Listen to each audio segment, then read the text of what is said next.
हरे कृष्ण. श्रीमद भागवतच्या 10व्या स्कंधातील 53वा अध्याय 25वा श्लोक यावरील परमपूज्य राधानाथ स्वामी महाराज यांनी दिलेले प्रवचन. शीर्षक: या भौतिक जगात आनंद नाही. अनुकूलो महेश्वरः देवी वा विमुखी गौरी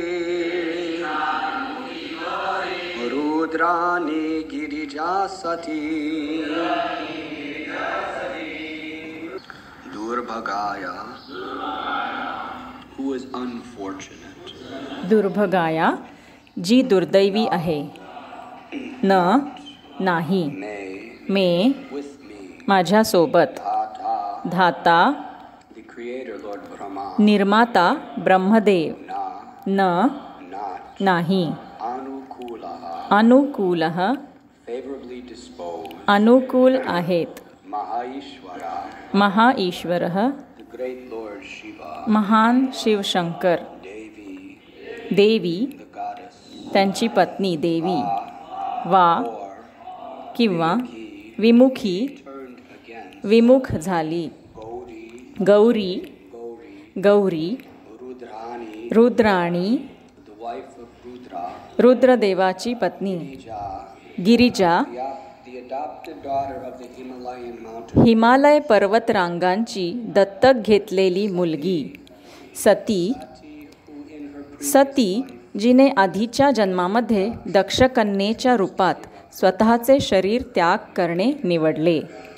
मी अत्यंत दुर्दैवी आहे, कारण ना या सृष्टीचे निर्माता माझ्याप्रती अनुकूल आहेत, ना महान शिवशंकर किंवा कदाचित शिवजींची पत्नी देवी जी गौरी, रुद्राणी, गिरिजा आणि सती म्हणून ओळखली जाते माझ्याहून विमुख झाली आहे.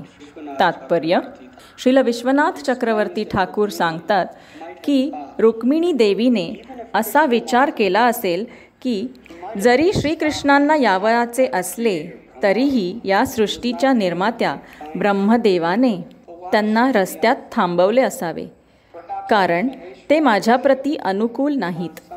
परंतु ते का बरे प्रतिकूल असावेत? कदाचित ते महेश्वर शिवजी असावेत, ज्यांची मी काही प्रसंगी योग्यरित्या पूजा न केल्याने माझ्याबरोबर रागावलेले असावेत. परंतु ते महेश्वर असल्याने महान नियंत्रक आहेत. मग ते माझ्यासारख्या तुच्छ आणि मूर्ख कन्येवर का बरे रागावतील? कदाचित शिवजींची पत्नी जिची मी दररोज पूजा करते ती गौरी देवी माझ्यावर अप्रसन्न झाली आहे. हाय, मी तिचा अपराध केल्यामुळे ती माझ्याहून विमुख बनली आहे का? परंतु अंततः ती रुद्राची पत्नी रुद्राणी आहे, जिच्या नावाचा अर्थच आहे की ती सर्वांना रडण्यास भाग पाडते. तर कदाचित मी रडावे असे तिला आणि शिवजींना वाटते आहे का?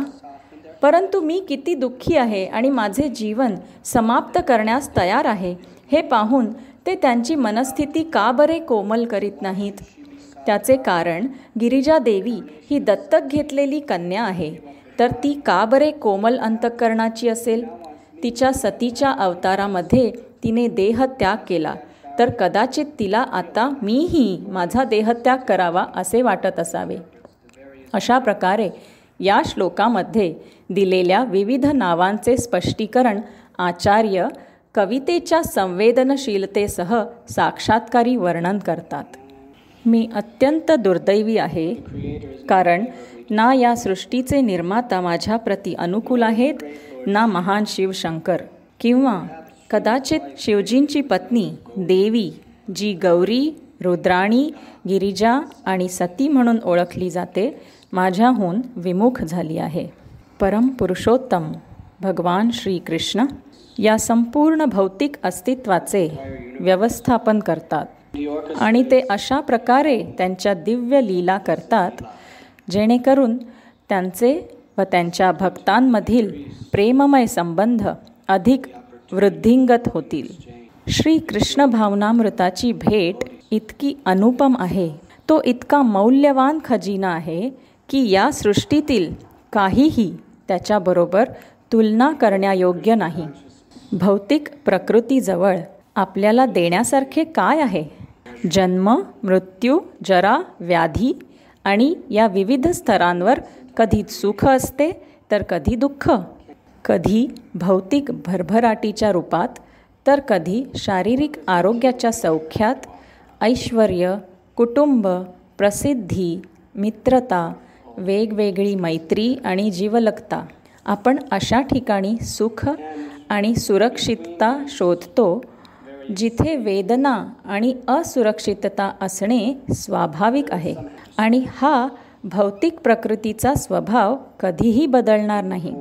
हे जग दुःखालय आहे आणि कोणतेही विज्ञान नाही, कुठलेही तंत्रज्ञान नाही, कोणतेही तत्त्वज्ञान नाही किंवा असे काहीही नाही जे त्यामध्ये बदल करू शकेल आणि या दुःखालयात शाश्वत आनंद शोधून काढू शकेल. या दुःखालयामध्ये सुख शोधणे म्हणजे समुद्रात बुडत असताना कोरडे राहण्याचा प्रयत्न करण्याप्रमाणे आहे. ते मुळीच शक्य नाही, काही गत्यंतरच नाही. श्रील प्रभुपाद म्हणायचे की या जगातील सुख म्हणजे केवळ चिंतांपासून मिळणारी क्षणिक सुटका होय, परंतु ती दुःखे पुन्हा पुन्हा येत राहतात आणि आपण आपले सर्व परिश्रम आणि सर्व व्यवस्था करू शकतो, परंतु काहीही फायदा होत नाही. आपण 10 दिशा जिंकून महान राजे बनू शकलो तरीही तीच मूलभूत दुःखे तुमच्यावर कार्यरत राहतील.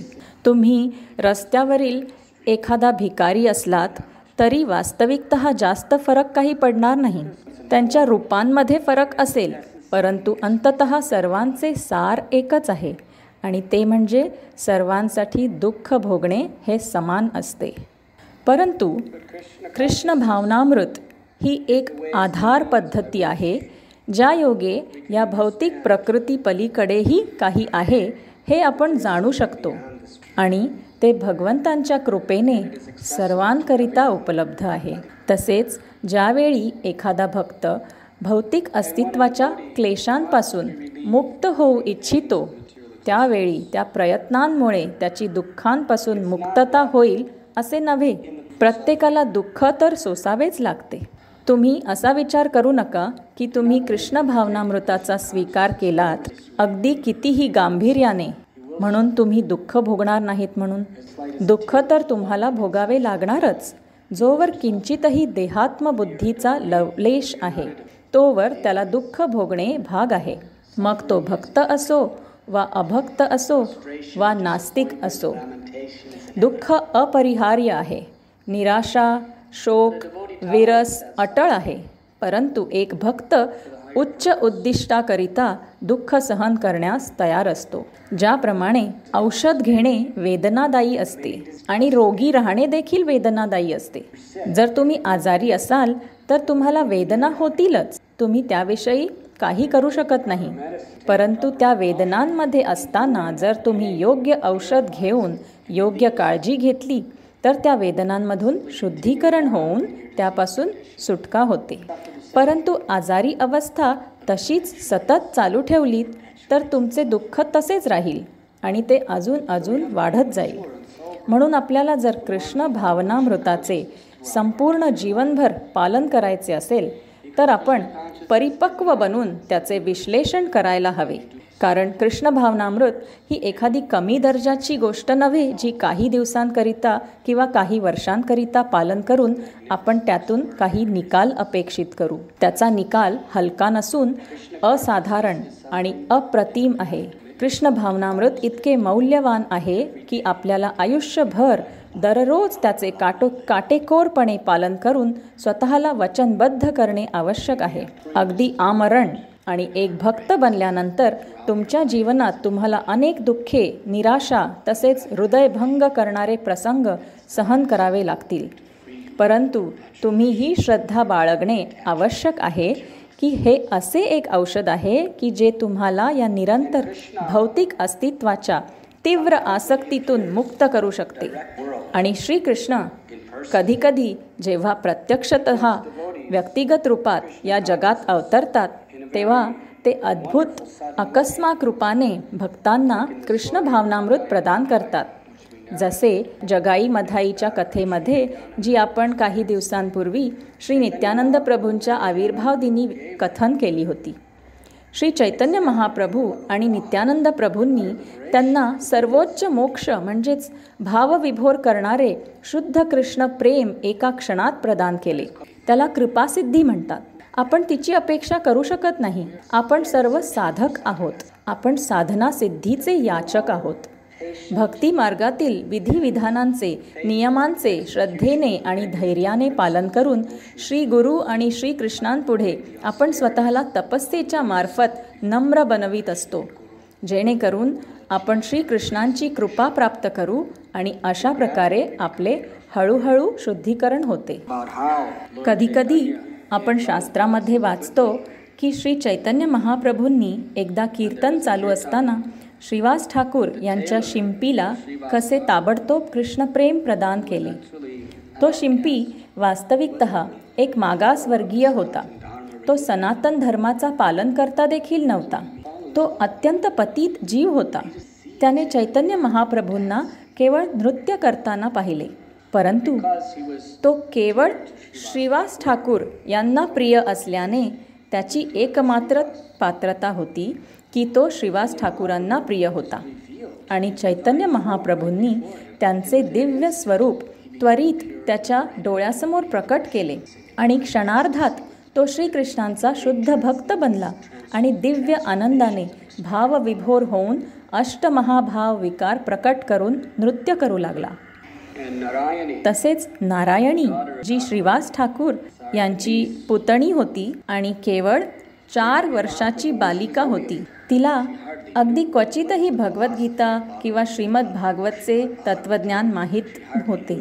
तिला साधुसंगाचे महत्त्व देखील माहीत नव्हते. ती एक छोटीशी मुलगी होती. श्री चैतन्य महाप्रभू तिला आपला स्वतःचा महाप्रसाद स्वतःच्या हाताने देत असत. आणि एक दिवस ते म्हणाले, नारायणी, श्रीकृष्णांचे नाव जप कर. आणि ती क्रंदन करू लागली, कृष्ण कृष्ण, आणि तिच्या डोळ्यातून अश्रुधारा वाहू लागल्या. दिव्य आनंदाने थरथर कापत ती जमिनीवर कोसळली. तर आपण कित्येक वर्षांपासून भगवान श्रीकृष्णांच्या नावाचा जप करीत आहोत. मग आपल्याला नारायणीसारखी कृपा का बरे प्राप्त होत नाही? कारण वास्तविकतः आध्यात्मिक गुरु श्रीकृष्णांचे प्रतिनिधी असल्याने ते तीच कृपा प्रदान करीत आहेत. परंतु आपण हे जाणायला हवे की भक्ती मार्गाद्वारे आध्यात्मिक गुरु आपल्याला साधन प्रदान करतात, जेणेकरून आपण आपले शुद्धीकरण करून पुन्हा भगवद्धामास परत जाऊ शकू. परंतु ज्यावेळी भगवान श्रीकृष्ण व्यक्तिगत रूपात येथे येतात, त्यावेळी ते अशा विलक्षण किमया दर्शवितात ज्या त्यांच्याशिवाय इतर कुणीही करू शकत नाही. ते अगदी एका वैद्याप्रमाणे आहे. जर तुम्ही खूप आजारी असाल तर ते तुम्हाला काही औषधाच्या गोळ्या देतील आणि तुम्हाला 21 दिवसांकरिता 2 गोळ्या दिवसातून 3 वेळा घ्यायला सांगतील. आणि तसे केल्यावर हळूहळू तुम्हाला बरे वाटेल. परंतु वैद्य जेव्हा स्वतः तुमच्या घरी येतात तेव्हा एक इंजेक्शन देऊन ताबडतोब तुम्हाला ते बरे करतील, बरोबर? अगदी तशाच प्रकारे त्यांच्या सशक्त प्रतिनिधींद्वारे श्रीकृष्ण आपल्या सर्वांना औषधी गोळ्या देतात, ज्या नियमितपणे संपूर्ण जीवनभर घेऊन आपण आपल्या भवरोगापासून मुक्त होऊन कृष्ण भावना भावित बनू. परंतु श्रीकृष्ण ज्यावेळी स्वतः प्रत्यक्षपणे व्यक्तिगत रूपात या जगात येतात, त्यावेळी ते त्वरित आरामदायक त्वरित निकालाकरिता इंजेक्शन देतात. श्रीकृष्णांशिवाय ते दुसरे कुणीही करू शकत नाही.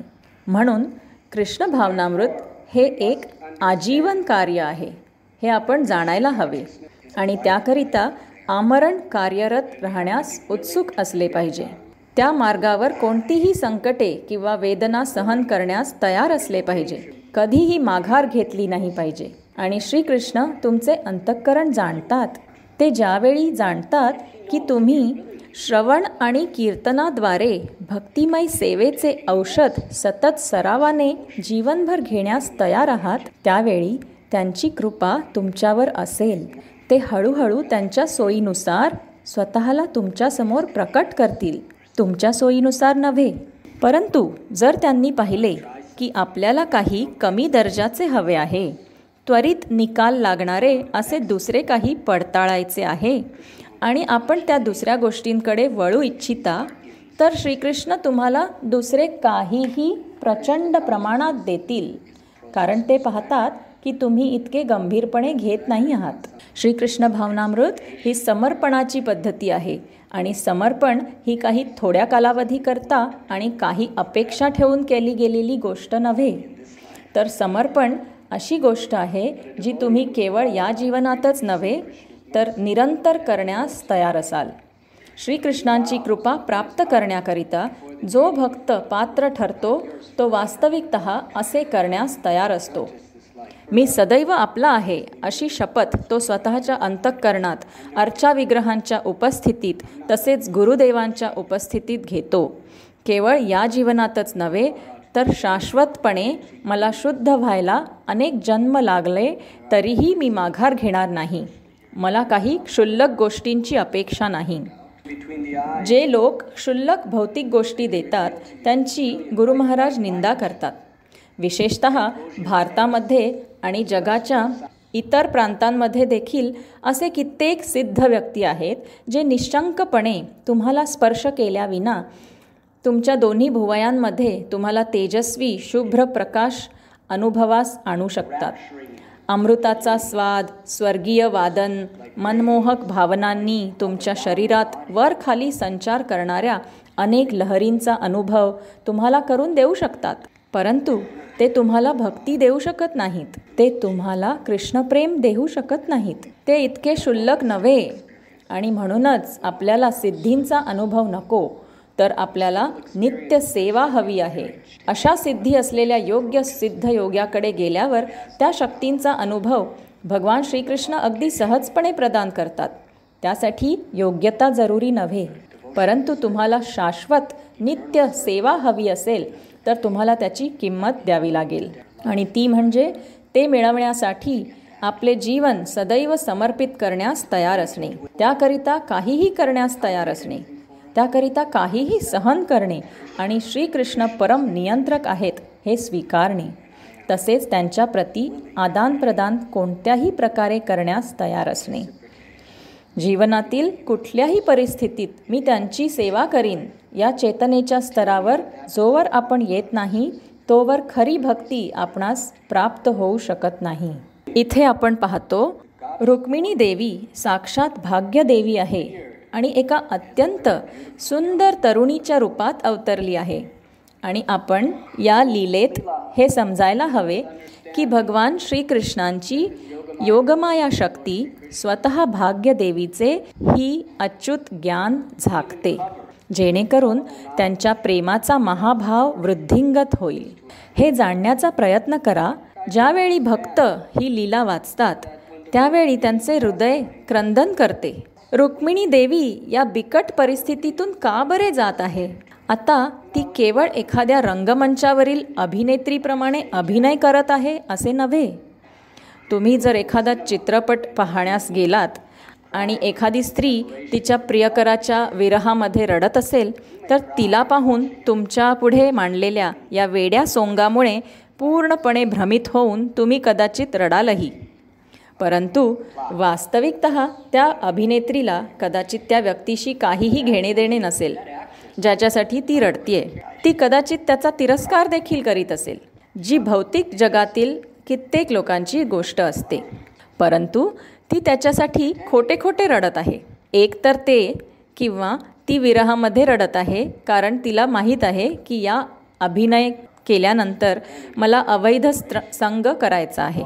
ते देखील घडते, परंतु ते सर्व काही सोंग असते, त्यामध्ये कोणतीही वास्तविकता नसते. परंतु श्रीकृष्णांच्या लीला त्याप्रमाणे नाहीत. ज्यावेळी रुक्मिणी देवी श्रीकृष्णांकरिता रडते ती भगवंतांची दिव्य शक्ती आहे. तिला खरोखर वाटते की माझा विवाह शिशुपालबरोबर झाला तर ते दुर्दैव मृत्यूहूनही वाईट असेल. आणि इथे ती इतक्या दीन संपूर्णतः नम्र अवस्थेत आहे की ती रडत आहे आणि क्रंदन करून प्रार्थना करीत आहे की माझ्या हातून काय चूक झाली आहे. कधीकधी भक्तांना त्यांच्या स्वतःच्या कृष्ण भावनेमध्ये काही निकाल मिळत नाही, तेव्हा ते श्रीकृष्णांमध्ये काही खोट शोधतात, किंवा ते त्यांच्या गुरुमध्ये काही खोट शोधतात, किंवा वैष्णव सत्संगामध्ये किंवा भक्ती मार्गामध्ये खोट शोधतात. रुक्मिणीला तिच्या प्रार्थनेचे फळ मिळत नव्हते, ना तिच्या जीवनाच्या ध्येयाचे. ती श्रीकृष्णांना दोष देत नाही, तर ती स्वतःला दोष देत आहे. ती म्हणते, माझ्या प्रार्थनेला साथ देऊन श्रीकृष्ण येथे येण्यास कदाचित निघालेही असतील, परंतु त्यांनी माझ्यामध्ये काही गैर पाहिले आणि ते माझा हात स्वीकारत नाहीत. त्यासाठी मी त्यांना दोष देऊ शकत नाही. किंवा बहुतेक मी इतकी दुर्दैवी आहे की मी भगवंतांप्रती काही अपराध केला असणार, किंवा त्यांचे भक्त असणाऱ्या शिवजी, ब्रह्माजी किंवा पार्वती देवीप्रती काही अपराध केला असणार. त्यांच्या भक्तांप्रती केलेल्या माझ्या अपराधामुळे त्यांनी माझा त्याग केला आहे. ही एका भक्ताची मनोभावना आहे. ते नम्र स्तर घेतात आणि ते जाणतात की माझ्या जीवनात जर काही कष्ट असतील, माझ्या कृष्ण भावनेतील प्रगतीमध्ये जर काही कमतरता असतील, तर त्या श्रीकृष्णांमुळे किंवा भक्तिमार्गात वा सत्संगात काही दोष आहे म्हणून नव्हे, तर ते माझ्यामध्ये असलेल्या चुकांमुळे आणि मी करणाऱ्या अपराधांमुळेच आहे. मी स्वतःला उपेक्षणीय मानल्याने असे अंतःकरण श्रीकृष्णांना आकर्षित करते. तर येथे रुक्मिणी देवी दिव्य महाभावाच्या स्थितीत विरहाच्या यातनांमध्ये क्लेश अनुभवत आहे. कोणते क्लेश अनुभवत आहे? तर मृत्यूपेक्षाही वाईट असे दुर्दैव काही क्षणांनंतर तिच्यावर कोसळणार आहे. असे दुर्दैव जे एकदा घडल्यावर अपरिवर्तनीय असेल. सर्व तरुणींमध्ये रुक्मिणी सर्वात सुंदर, सर्वात पवित्र आणि सर्वात पतिव्रता होती, आणि काही क्षणातच तिचा हात शिशुपालला देण्यात येणार होता. त्या दिवसांमध्ये आणि आजकालही एखाद्या पतिव्रतेला जर एखाद्या पुरुषाने स्पर्श केला तर तिच्या जीवनाचा अंत झालाच म्हणून समजावा. कोणताही सभ्य पुरुष तिच्याकडे कधीही पाहणार नाही, हे केवळ स्पर्श करण्याकरिता. हा वैदिक समाजाचा आदर्श स्तर आहे. रुक्मिणी संरक्षित असल्याने कोणत्याही असभ्य पुरुषाने कधीही तिच्या रूपावर नजर घातली नव्हती. तुम्हाला भीष्मदेवांची कथा माहीत आहे. जेव्हा ते त्या 3 राजकन्यांना अंबा, अंबिका आणि अंबालिका यांना आणायला गेले होते, तेव्हा त्यांच्यापैकी एकीने आधीच दुसऱ्या कुणाला पती म्हणून मानले होते. म्हणून भीष्मदेवांनी हे जाणले की आपण हिचा विवाह आपल्या पुतण्याशी करून देऊ शकत नाही, कारण तिने आपले हृदय आधीच दुसऱ्या कुणाला दिले आहे. परंतु जेव्हा ती त्या दुसऱ्या पुरुषाकडे गेली, तो एक महान राजपुत्र असून स्वयंवरात तिचा हात जिंकण्यासाठी त्याने अत्यंत कष्ट घेतले होते. परंतु तो म्हणाला, भीष्मांनी तुला स्पर्श केला, आता मी तुझ्याकडे पाहू देखील शकत नाही. हा एका पवित्र समाजाचा आदर्श आहे. तर रुक्मिणीचा हात शिशुपालाच्या हातात दिला जाऊन त्याच्याबरोबर तिचा विवाह होणार होता. अर्थात अपरिवर्तनीय दैव, ज्यामध्ये परिवर्तन किंवा बदल करता येणार नव्हता. घटस्फोटाचा प्रश्नच नाही, दुसरं कुणाला शोधण्याचाही प्रश्न नाही. शिशुपाल श्रीकृष्णांचा द्वेष करायचा. एक असुर होता ज्याचा ती तिरस्कार करायची. ती भौतिकदृष्ट्या त्याचा तिरस्कार करत नव्हती, तर त्याच्या हृदयातील श्रीकृष्णांच्या प्रती असलेल्या द्वेषाचा तिरस्कार करत होती. तिला श्रीकृष्ण प्रिय होते आणि शिशुपाल श्रीकृष्णांचा सर्वात वाईट शत्रू होता. आणि तिचे स्वतःचे पिता आणि स्वतःचे बंधू शत्रूच्या बाजूला समर्पित होत होते, आणि ती अगदी असहाय्य होती. तिच्या पित्याची आणि बंधूंची खात्री करून देण्यासारखे ती काहीही बोलू शकत नव्हती. श्रीकृष्ण माझी रक्षा करा अशी श्रीकृष्णांकडे प्रार्थना करण्याविना ती काहीही करू शकत नव्हती. अशा त्या बिकट निराशेमध्ये तिने श्रीकृष्णांना त्या ब्राह्मणाद्वारे तो संदेश धाडला की तुम्ही आजच्या रात्रीच येणे जरुरी आहे, नाहीतर कायमचा उशीर होईल. श्रीकृष्ण आपण कृपया यावे, माझे हृदय आपल्याला पुकारत आहे, केवळ आपल्याला. मी आपली नित्य दासी आहे. मला दुसऱ्या कुणाचीही सेवा कधीही करू देऊ नका. ही तिच्या भक्तीची पवित्रता होती आणि अशाच भावाने केलेली प्रार्थना श्रीकृष्णांना आकर्षित करण्याकरिता आवश्यक आहे, जेणेकरून आपल्या अवतीभोवती असलेल्या आणि आपले शोषण करणाऱ्या या भौतिक अस्तित्वाच्या शिशुपालांकडून ते आपल्याला पळवून घेऊन जातील. आपले कुटुंबीय, आपला समाज, देश आणि आपल्या अवतीभोवती असलेले सर्व काही आपले शोषण करून आपल्याला श्रीकृष्णांच्या सेवेशिवाय दुसऱ्याच कार्यांमध्ये संलग्न करतात. हा शिशुपालचाच प्रभाव आहे आणि मायेच्या या अत्यंत प्रबळ सैन्याच्या विरुद्ध आपली शक्ती ती काय? काहीच नाही. केवळ आपण रुक्मिणी देवीच्या पदचिन्हांचे अनुसरण करून असहायपणे श्रीकृष्णांना पुकारले तरच काही आशा आहे. तर रुक्मिणी देवीने जाणले की ती श्रीकृष्णांना प्रत्यक्षतः भेटू शकत नाही. कुणीही श्रीकृष्णांना प्रत्यक्षतः भेटू शकत नाही. जर तुम्हाला वाटत असेल की तुम्ही भेटू शकता तर तुम्ही भ्रमात आहात. तिने श्रीकृष्णांची भेट एका ब्राह्मणाद्वारे, एका भक्ताद्वारे घेतली. एका ब्राह्मणाच्या माध्यमाने तिने श्रीकृष्णांना आपली प्रार्थना धाडली आणि त्यांनी ती श्रीकृष्णांपर्यंत पोहोचवली. आणि त्याचाच अर्थ गुरु होय. अर्थात आपली श्रीकृष्णांप्रती जी इच्छा असते ती गुरुदेव श्रीकृष्णांच्या चरणकमलापर्यंत पोहोचवतात. आपल्याला वाचवण्यासाठी ते त्यांच्या प्रार्थनेद्वारा श्रीकृष्णांचे आवाहन करतात आणि आपल्यासाठी ते जरुरी असते. तर रुक्मिणी देवीने त्या ब्राह्मणाद्वारे संदेश धाडला होता, परंतु ती अत्यंत उतावीळ होती आणि अजूनपर्यंत काही उत्तरही आलेले नव्हते. आणि येथे ती आपल्या खोलीमध्ये उद्याच्या माझ्या दुर्दैवी विवाहाचा दिवस आहे याचा विचार करीत झोपू शकत नाही. आणि श्रीकृष्ण आलेलेही नाहीत. त्यांना उशीर झाला आहे. ते कालावधी पूर्ण झाला तरी नाही आले आहेत.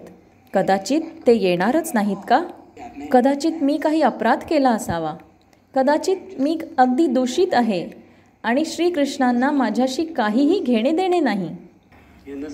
अशा प्रकारे भगवान श्रीकृष्ण विप्रलंबातील महाभाव अर्थात विरहातील प्रेम वृद्धिंगत करीत होते. ते का? तर 2 कारणांकरिता. एक तर आध्यात्मिक स्तरावर आपण जितक्या तीव्रतेने श्रीकृष्णांकडे वळू तितकाच तीव्र आपला प्रेममय आनंद असतो आणि विरहामध्ये तो आनंद महाभाव अजून वाढतो. परंतु विरहामुळे भेटीचा अनुभव अजूनच सखोल आणि अति आनंददायी उद्भवतो. विप्रलंब आणि संभोग. विप्रलंबाशिवाय संभोगाला काही अर्थ नाही. विरहाशिवाय आपल्या प्रियतमाशी भेटण्यात खरे जीवन नाही आणि प्रियतमाच्या भेटीतही त्याच्या विरहाचे भय सदैव असते. हा आध्यात्मिक जगाचा शाश्वत रस आहे. जेव्हा केव्हा आपण श्रीकृष्णांना भेटतो तेव्हा ह्याच चिंतेत असतो की ते कधीही निघून जातील आणि जेव्हा आपण श्रीकृष्णांपासून दूर असतो तेव्हा ह्या चिंतेत असतो की श्रीकृष्ण कधी येतील. अशा प्रकारे आध्यात्मिक जगातील प्रेम कधीच अचल नसते. परंतु ही चिंता वास्तविकतः भावविभोर करणारा आनंद आहे. तिचा या भौतिक जगातील चिंतेशी काहीही संबंध नाही. या जगातील चिंता निव्वळ दुःखदायी असते, परंतु आध्यात्मिक जगातील चिंता वास्तविकतः चिंता नसून ते चलनशील तत्व आहे, जेणेकरून श्रीकृष्णांप्रती असलेली तृष्णा वाढतच जाते. ते अचल होण्यापासून थांबवते. तसेच नंतर आपण पुढे भागवतच्या 10व्या स्कंधामध्ये वाचतो की श्रीकृष्णांनी रुक्मिणी देवीशी विवाह केल्यानंतरही 16,108 राण्यांशी देखील विवाह केला आणि ते इतके विलक्षण होते की एकाच वेळी प्रत्येक पत्नीबरोबर राहण्याकरिता त्यांनी स्वतःला विस्तारित केले होते.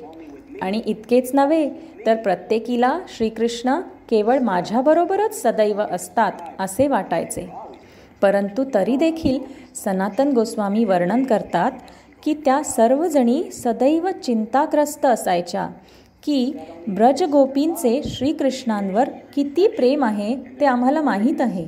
कोणत्याही दिवशी ते आपल्याला सोडून त्यांच्याकरिता वृंदावनात जाऊ शकतील, परंतु त्यामुळे त्यांचे श्रीकृष्णांप्रतीचे प्रेम, कौतुक, जिव्हाळा आणि त्यांना प्रसन्न करण्याच्या इच्छेमध्ये भरच झाली, जेणेकरून ते कधीही निघून जाणार नाहीत. तुम्ही पहा, भगवत प्रेमामध्ये कधीही पूर्ती नसते, कधीही परिपूर्णतेची भावना नसते. भगवत प्रेम ही सतत वृद्धिंगत होणारी प्रक्रिया आहे, ज्यामध्ये आपल्या प्रियतमाच्या प्रसन्नतेसाठी आपण अधिकाधिक काहीतरी करणे आवश्यक आहे अशी भावना सदैव असणे होय.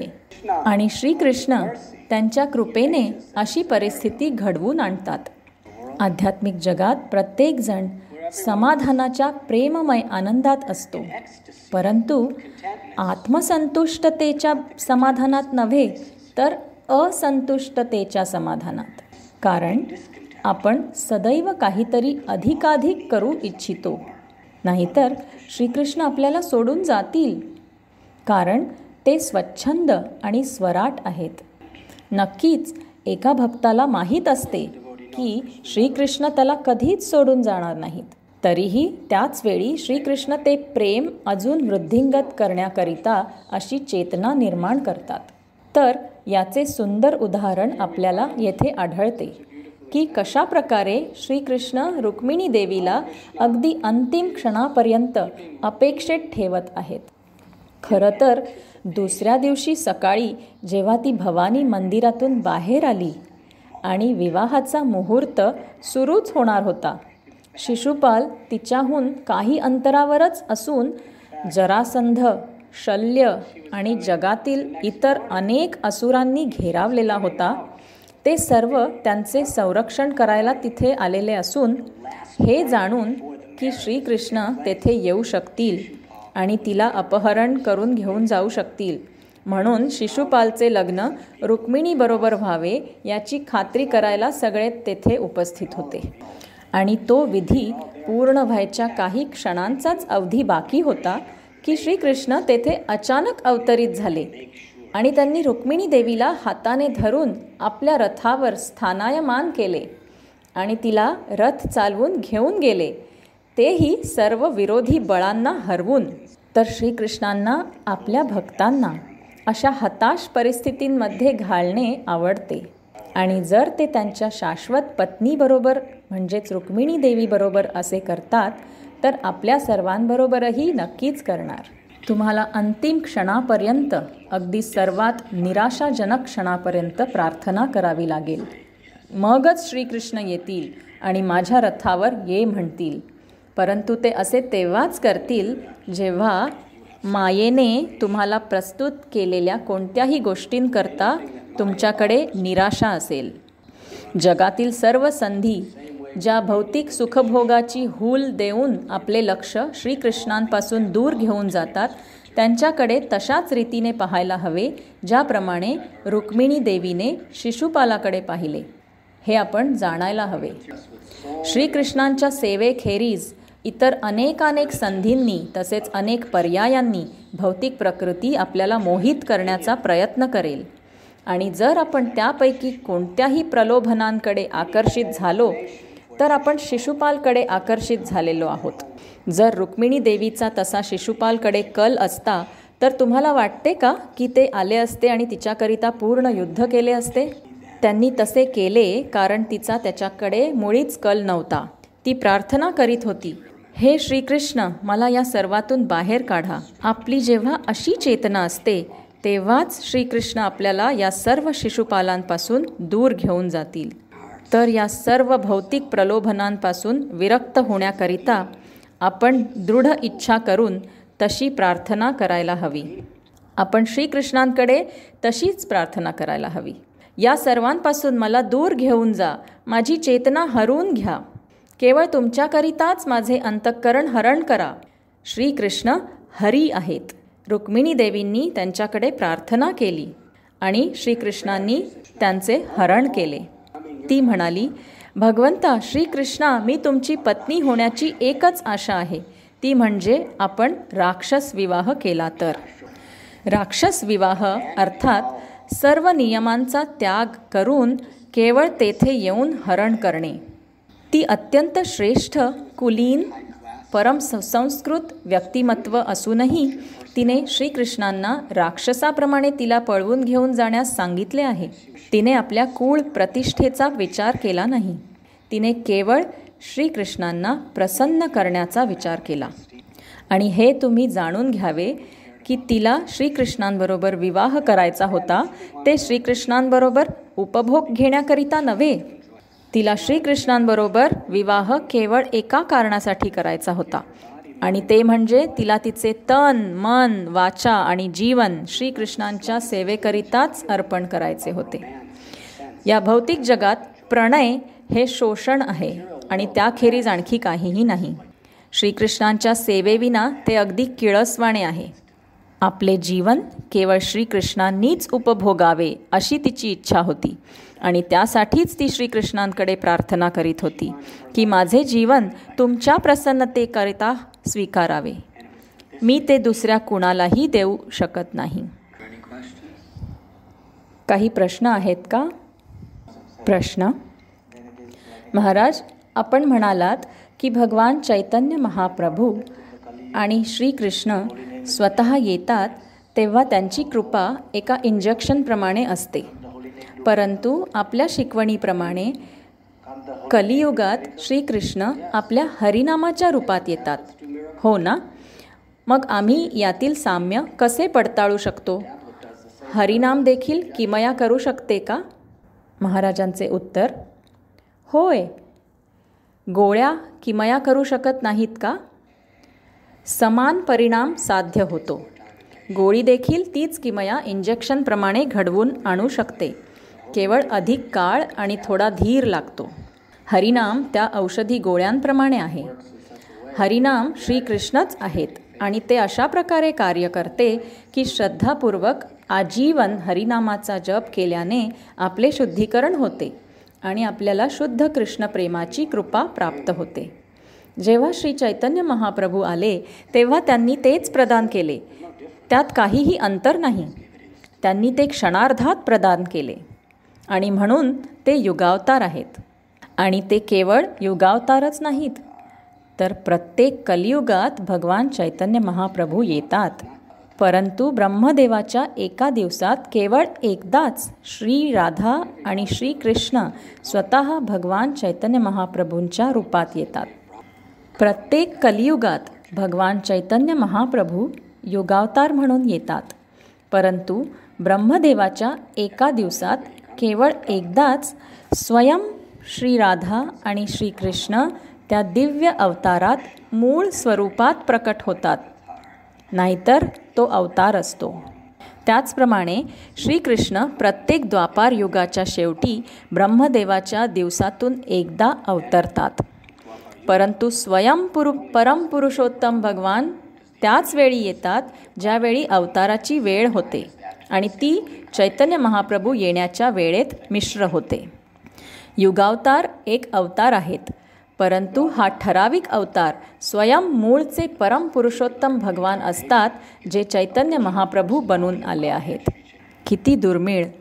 या आधीच्या द्वापार युगात स्वयं परमपुरुषोत्तम भगवान श्रीकृष्ण आणि या कलियुगात श्रीमती राधाराणी आणि श्रीकृष्णांचे प्रेम रस आस्वादन करणारे स्वयं परमपुरुषोत्तम भगवान चैतन्य महाप्रभू अवतरले आहेत. किती दुर्मिळ, किती मौल्यवान, किती अचिंत्य आणि किती विशेष कृपा त्यांनी प्रदान केली आहे. दुसरे कोणीही ते कृपा देऊ शकत नाहीत, परंतु तीच कृपा साधनेद्वारा उपलब्ध आहे.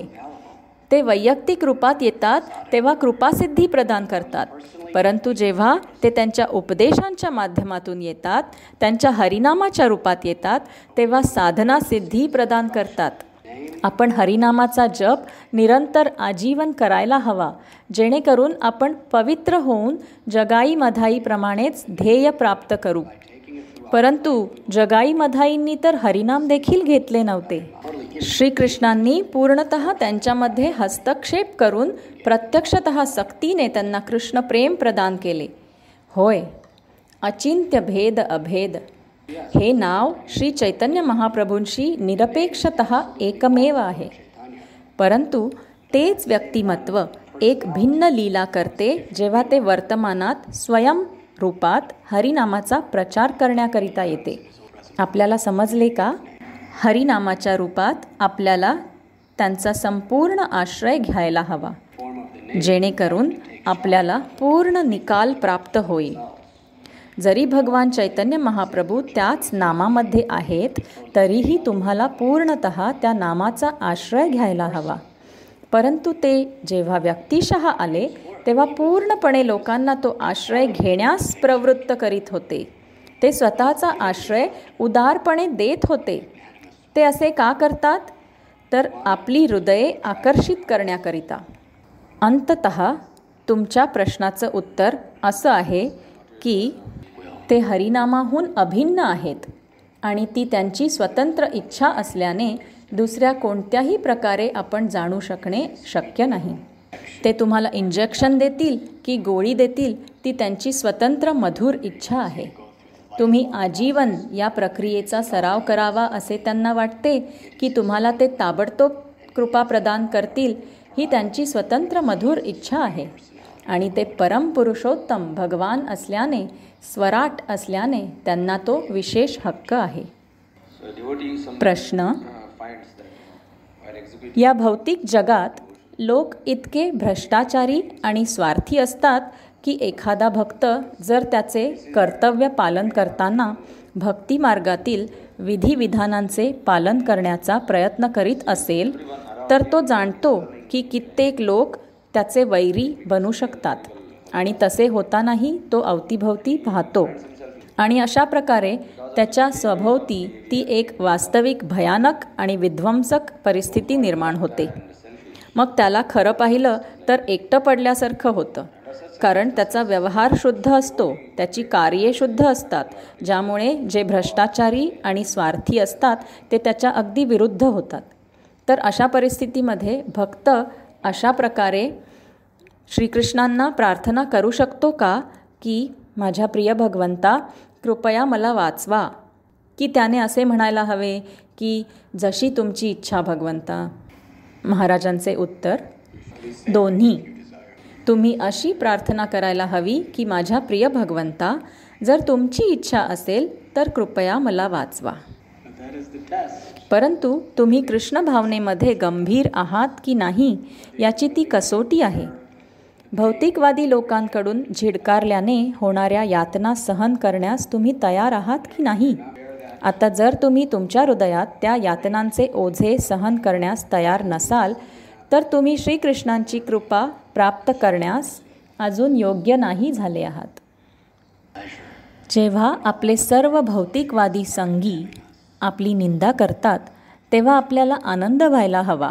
आपण विचार करायला हवा की श्रीकृष्ण मला गांभीर्याने घेत आहेत. किती विलक्षण! नाहीतर हे असे कसे घडले असते? मी काहीतरी प्रगती नक्कीच करीत आहे. परंतु अर्थातच आपण अशा रीतीने श्रीकृष्णांचे प्रतिनिधित्व करायला हवे जेणेकरून जनसामान्य श्रीकृष्णांचा आदर करतील. ते आपले कर्तव्य आहे. अत्यंत भौतिकवादी लोक काहीही केले तरी आदर करणार नाहीत, ती दुसरी गोष्ट आहे. काही कालावधीनंतर ते कदाचित करतीलही, परंतु सुरुवातीला ते तुमच्या विरुद्ध जातील. श्रील प्रभुपाद म्हणायचे की विरोध म्हणजे आपण निरोगी आहोत. भौतिक प्रकृती आणि तिचे प्रतिनिधी आपल्याला विरोध करीत नाहीत म्हणजे त्याचा अर्थ आपण वास्तविकतः तिच्याकरिता एक गंभीर धमकी नाही ठरलो आहोत. म्हणजेच आपण तिच्या तावडीतून सुटण्यासाठी आवश्यक पुरेशी प्रगती नाही करत आहोत. ज्यावेळी आपण वास्तविकपणे तिच्या तावडीतून सुटण्यासाठी खऱ्या अर्थाने प्रगती करण्यास प्रारंभ करतो त्यावेळी ती आपल्याला घोर विरोध करण्यासाठी तिच्या प्रतिनिधींना पाठवणारच. तर खरं पाहिलं तर ते एक चांगलं लक्षण आहे. आपल्याला छान वाटायला नव्हे तर आनंद व्हायला हवा. ज्यावेळी तुमचा अगदी जुना मित्र तुम्हाला म्हणतो, तू वेडा आहेस, तुला दिशाभूल झाली आहे, तुला ब्रेन वॉश केले आहे. तू काय मूर्खपणा करीत आहेस. तुम्ही अगदी आनंदी व्हायला हवे. तुम्ही त्याला म्हणायला हवे, खूप खूप धन्यवाद. तुमचे शब्द मला श्रीकृष्णांची अधिकाधिक शरण घेण्यास प्रोत्साहित करीत आहेत. जर तुझ्यासारखा मूर्ख माझी निंदा करीत असेल तर नक्कीच मी माझ्या जीवनात काहीतरी विलक्षण करीत असणार, असे तुम्ही म्हणा त्यांना. का नाही? प्रश्न. महाराज, तुम्ही उल्लेख केलात की केवळ एका दिवसातून एकदाच भगवान चैतन्य महाप्रभू त्यांच्या राधाकृष्ण रूपात येतात. महाराज भर घालतात, त्यांच्या मूळ स्वरूपात. हो. प्रश्न. तर मग दुसऱ्या कलियुगांमध्ये देखील ते सुवर्णकांती धारण करूनच येतात का? महाराजांचे उत्तर. ते युगावतार म्हणून येतात, प्रत्येक कलियुगात येतात. युगधर्म सदैव हरिनाम संकीर्तन प्रत्येक कलियुगातच असतो आणि प्रत्येक कलियुगात युगावतारही असतो. परंतु भगवान श्रीकृष्ण जे प्रत्येक द्वापार युगात येतात ते चैतन्य चरितामृतमध्ये वर्णिल्यानुसार क्षीरोदकशाही विष्णूंचे विस्तारित रूप असतात आणि आपल्या निर्धारित वेळेस अवतरतात. परंतु मूळचे परम पुरुषोत्तम भगवान श्रीकृष्ण ब्रह्मदेवाच्या दिवसातून एकदाच या अवतारामध्ये एकरूप होऊन स्वतः अवतरण्याची संधी साधतात आणि ज्यावेळी असुरांचा विनाश करतात ते श्रीकृष्ण अवतार असतात. परंतु गोपींशी आणि त्यांच्या सखांशी लीला करणारे श्रीकृष्ण वास्तविकतः मूळचे परमपुरुषोत्तम भगवान श्रीकृष्ण असतात. तर युगावतार हरिनाम वितरित करण्याकरिता येतात.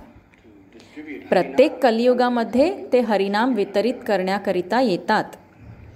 परंतु ब्रह्मदेवाच्या दिवसातून एकदा येणारे मूळ स्वरूपातील भगवान चैतन्य महाप्रभू असतात, जे गोलोक वृंदावनातील श्रीकृष्णांहून शाश्वतपणे अभिन्न आणि श्रीमती राधाराणीच्या प्रेमाच्या अमृतमय माधुर्याचे आस्वादन घेण्याकरिता येतात. प्रश्न. ते सुवर्णकांती धारण केलेल्या त्याच रूपात येतात का? महाराजांचे उत्तर. हो, तसेच भासते. कारण ज्यावेळी गर्गमुनी नामकरणाच्या वेळी नंद महाराजांना समजावून सांगत होते त्यावेळी ते म्हणाले, तुम्ही लाल वर्ण, कृष्णवर्ण, सुवर्णवर्ण आणि सफेद वर्ण यामध्ये अवतरता. तर त्यांनी 4 वर्ण सांगितले. ते खरं तर म्हणाले, तुम्ही सफेद, लाल आणि पीत आणि सुवर्ण वर्णांमध्ये आला आहात आणि आता कृष्णवर्णामध्ये पुन्हा आला आहात. तर ते त्याप्रमाणेच भासते. परंतु ब्रह्मदेवाच्या दिवसातून केवळ एकदाच ते मूळचे परम पुरुषोत्तम भगवंत रसराज येतात. ही किती दुर्मिळ गोष्ट आहे.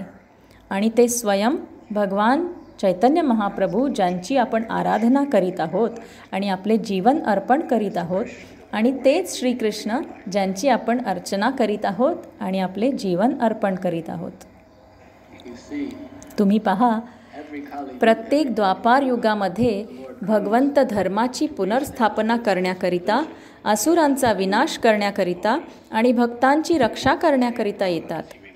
परंतु ब्रह्मदेवाच्या दिवसातून केवळ एकदाच ते वृंदावनाच्या लीला प्रकट करतात, ब्रजभूमीच्या जिवलग प्रेममय संबंधांचे प्राकटीकरण करतात. आणि तेच भगवान चैतन्य महाप्रभूंच्या बाबतीत देखील आहे. प्रत्येक कलियुगात हरिनामाचा प्रचार करण्याकरिता युगावतार असतो, परंतु ब्रह्मदेवाच्या दिवसातून केवळ एकदाच मूळचे परम पुरुषोत्तम भगवंत संपूर्ण जगाला श्रीमती राधाराणीचे प्रेम प्रदान करायला येतात आणि श्रीमती राधाराणीच्या श्रीकृष्णांप्रती असणाऱ्या त्या अतोनात भावविभोर प्रेममय आनंदाच्या लक्षणांचे प्रदर्शन करतात. ते किती दुर्मिळ आहे. किती भाग्यवान आहोत आपण की श्रील प्रभुपाद आणि पूर्ववर्ती आचार्यांच्या कृपेने आपल्याला सर्वात अवर्णनीय मौल्यवान अशी दुर्मिळ संधी प्रदान केली गेली आहे, जेणेकरून सर्व अवतारांचे सार शिरोमणी असलेल्या परम भगवंतांची सर्वोच्च ज्ञानाने प्राप्ती होऊ शकते. अजून एक प्रश्न. महाराज, ही गोष्ट मला खूप सतावत आहे, कारण जेव्हा जेव्हा मी वाचण्याकरिता श्रीमद भागवत उघडतो, मी सदैव पाहतो की भगवंतांचे सर्व महान गौरवी भक्त स्वयंभुव मनूंच्या कालावधीतच झाले आहेत, जे जवळजवळ 6 मनू आधी होऊन गेले.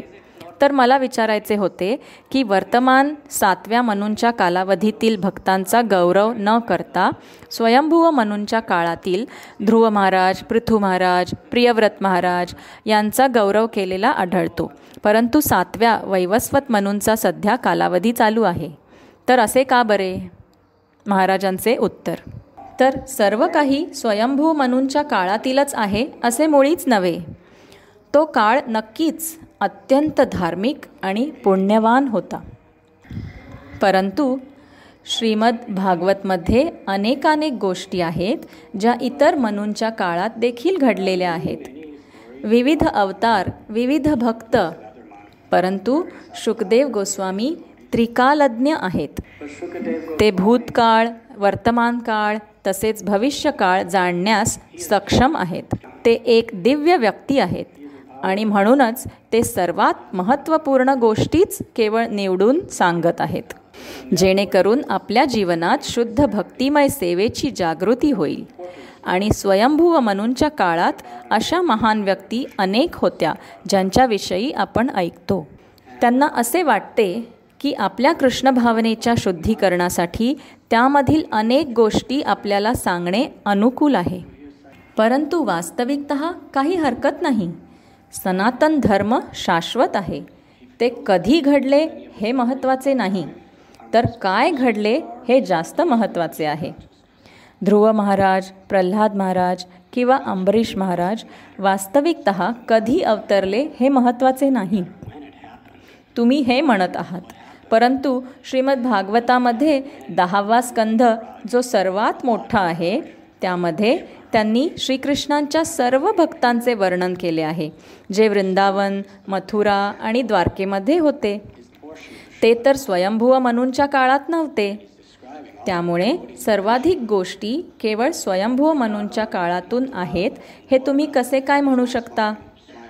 सर्वाधिक गोष्टी श्रीकृष्ण लीला आणि त्यांच्या भक्तांच्या लीला आहेत. तो इतर काळ आहे, त्यामुळे ते केवळ एकाच कालावधीविषयी बोलत आहेत याच्याशी मी सहमत नाही. ते इतर कितीतरी काळांविषयी देखील बोलत आहेत, परंतु ते कधी घडले ते जास्त महत्त्वाचे नाही. काय महत्त्वाचे आहे तर त्या महान भक्तांच्या प्रेमाची गुणवत्ता आणि त्यांच्यावर दाखवलेली भगवंतांच्या कृपेची गुणवत्ता. मी त्या संदर्भात जाणायचा प्रयत्न करतो आणि ज्या योगे आपण त्यातून प्रचंड उत्साह तसेच स्फूर्ती घेऊ शकतो. हरे कृष्णा हरे कृष्णा कृष्णा कृष्णा हरे हरे, हरे राम राम राम हरे हरे. हरे कृष्ण महामंत्राचा जप तुम्हाला कोणत्याही युगामध्ये मुक्त करू शकतो. मग ते सत्ययुगात असू देत, त्रेतायुगात असू देत, द्वापारयुगात किंवा कलियुगात. कलियुग विलक्षण आहे, कारण त्यामध्ये दुसरा कोणताही मार्ग नाही. इतर युगांमध्ये इतर मार्ग आहेत. तोच एक वास्तविक फरक आहे, कारण ते इतके सोपे आहे आणि इतर युगांमधील लोक ते गांभीर्याने घेऊ शकत नाहीत, कारण ते त्यांच्याकरिता अतिशय सोपे आहे आणि त्यांच्याकडे इतर गोष्टी करण्याकरिता प्रचंड क्षमता असते. परंतु कलियुगामध्ये कुणाकडेच काहीही करण्याची क्षमता नसते, केवळ हरे कृष्ण महामंत्र जपाखेरीज.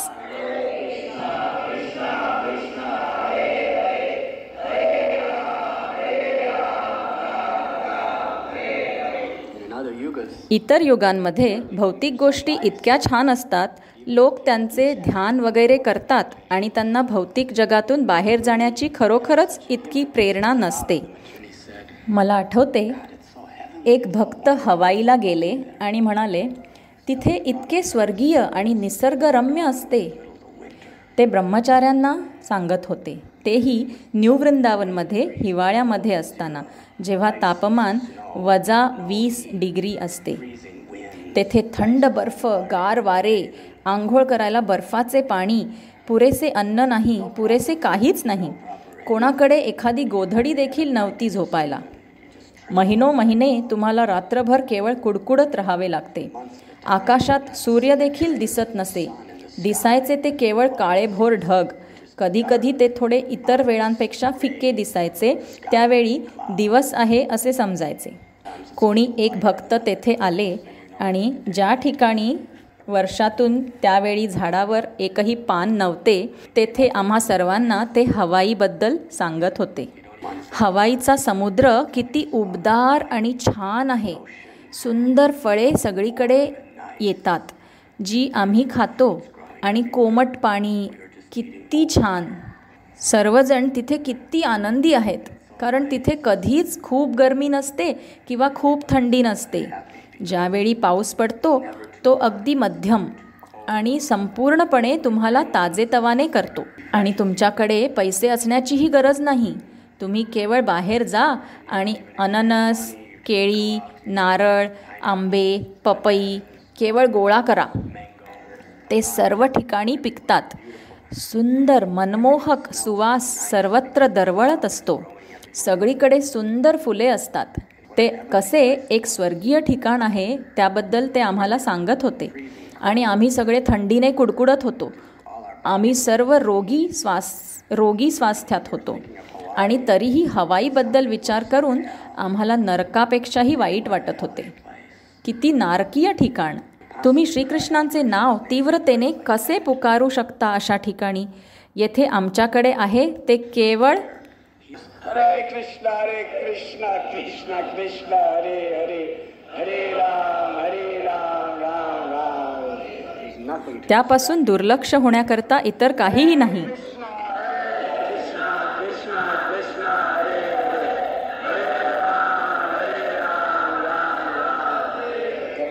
जे काही आम्ही पाहतो, जे काही अनुभवतो, आमच्या अवतीभवती असलेल्या सर्व गोष्टी आम्हाला प्रेरित करतात ते केवळ पुकारण्याला.